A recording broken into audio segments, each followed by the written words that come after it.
जय हिंद साथियों, स्वागत है आपका self study classes YouTube channel और दोस्तों ऐप में। अगर अभी तक आपने सेल्फ स्टडी क्लासेस का ऐप डाउनलोड नहीं किया तो ऐप जरूर डाउनलोड कर लें।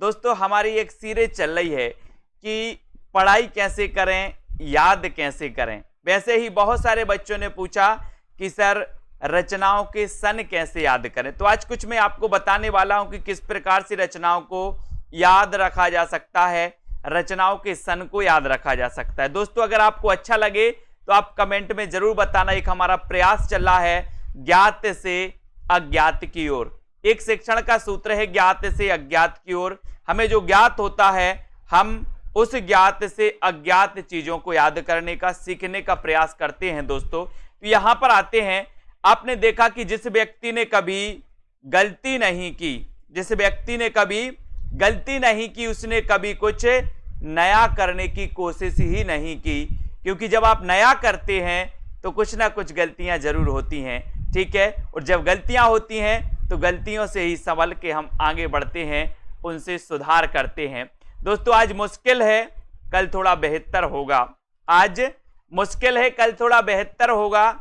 बस उम्मीद मत छोड़ना, भविष्य जरूर बेहतरीन होगा।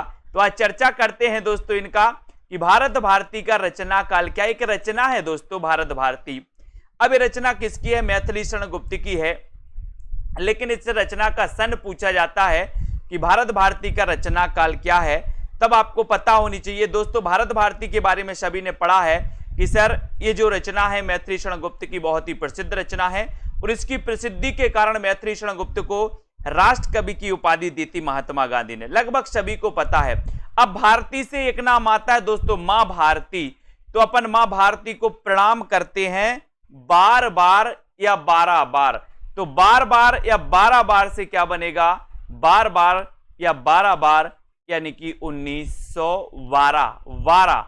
ठीक है, तो आपको याद रखते ना, भारती को प्रणाम है 12 बार, तो याद हो जाएगा भारत भारती। और बार बार यानी 1912 मां भारती है, प्रणाम कर लो 12 बार, बार बार, ठीक है। तो 1912 की रचना है भारत भारती मैथिली शरण गुप्त। आपसे पूछा जाता है जयशंकर प्रसाद, या पूछा जाता है कि कवियों को जन्म क्रम के आधार पर क्रमबद्ध करिए नेट आदि एग्जामों में, ठीक है। तब आपको पता होनी चाहिए कि जयशंकर प्रसाद का जन्म कब हुआ। तो दोस्तों जयशंकर, शंकर का नाम लेने से हमें शंकर जी की याद आ जाती है, तो अपन याद करेंगे कैसे? बोले शंकर जी को शीश नवासी, शंकर जी को शीश नवासी, तो नवासी से बनेगा 1889, नवासी 1889। कॉमन सेंस लगाना है कि 1989 नहीं हो सकता, 1989 होते तो आज हमारे साथ होते, इसलिए 1889, ठीक है। तो याद रख लेना है, यहां पर चित्र के माध्यम से देखो, शंकर जी को शीश नवासी यानी कि जयशंकर प्रसाद का जन्म 1889, ठीक है। महादेवी वर्मा का जन्म कब हुआ दोस्तों? महादेवी वर्मा का, अब आपको पता होगा, आप हमेशा बोलते हैं, कई लोगों के मुंह से आपने सुना होगा कि हमें कोई चिंता नहीं है, बोले महादेवी तो हमारे साथ हैं। महादेवी का अपन बोलते कि मां तेरा सहारा, महादेवी हमारे साथ हैं। तो 7 से क्या बनेगा? 1907, 7 से ए 7, महादेवी जी क्या हैं? साथ हैं। तो महादेवी वर्मा का जन्म कब हुआ होगा? बोले सर 1907 में हुआ ना, याद भूल नहीं पाओगे दोस्तों। भाग्यवती उपन्यास का रचना काल क्या है?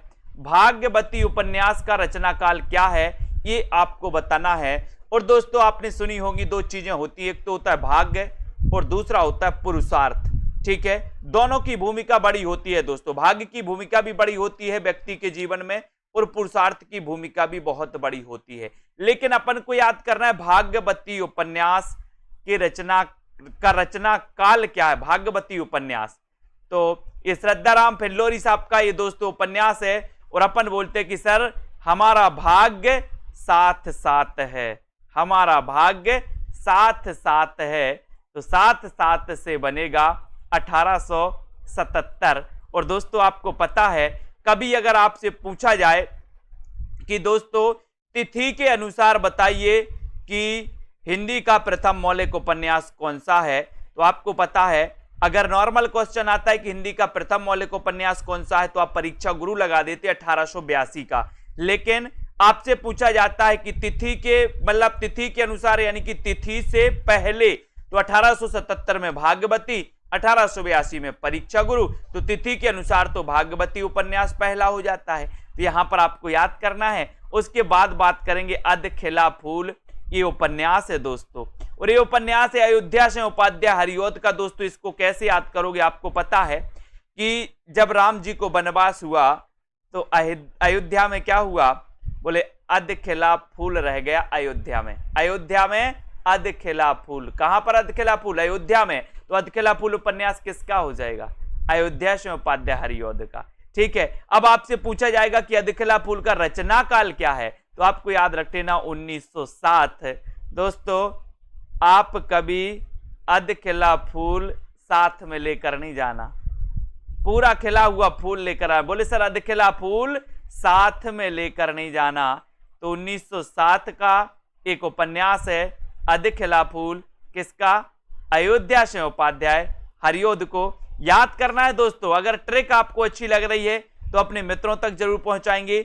निर्मला उपन्यास का रचना काल क्या है, आपसे पूछा जाता है। निर्मला प्रेमचंद जी का ये उपन्यास है दोस्तों निर्मला। तो अपन को इसको कैसे याद करना, आपको भी ट्रिक बताना, मैं बता रहा हूं आपको, सिर्फ मैं बता रहा हूं कि आपको कैसे याद करना। नए तरीके से याद करिए, कभी नहीं भूलोगे। आप पुस्तकें बहुत सारी रखी हैं दोस्तों, आप पढ़ मारते हो, रट्टा मारते हो, 2-3-4 दिन के बाद आपका आगे पाठ पीछे सपाट, लेकिन ट्रिक से पढ़ोगे लाइफ टाइम दोस्तों इसको याद कर पाओगे। निर्मला उपन्यास का रचना काल क्या है, तो आपको याद कर लेना निर्मला सतई।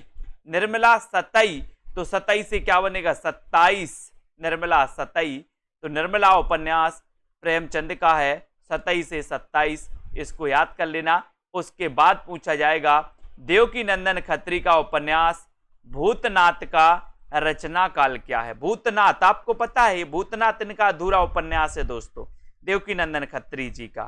ठीक है, अब इनका रचना काल क्या है, तो आपको याद कर लेना भूतनाथ यानी भूत। भूत देखे होंगे, बोले सर हमें 6 भूत लगे थे। कितने भूत लगे, 6 भूत, 6 भूत लगे। तो ये भूतनाथ 1906 का उपन्यास है, देवकीनंदन खत्री, इसको याद करना है दोस्तों।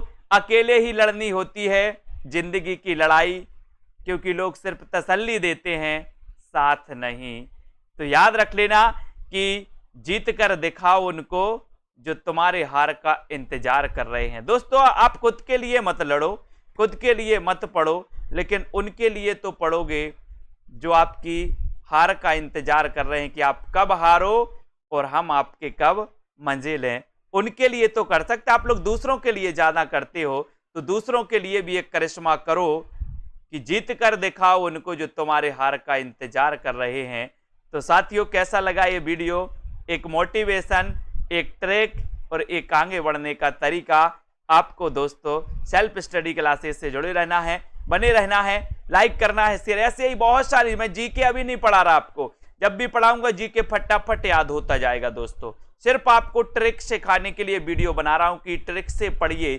ठीक है, सभी साथियों को धन्यवाद। वीडियो अच्छा लगा, दिल को छू गया हो तो शेयर जरूर कर देना। जय हिंद।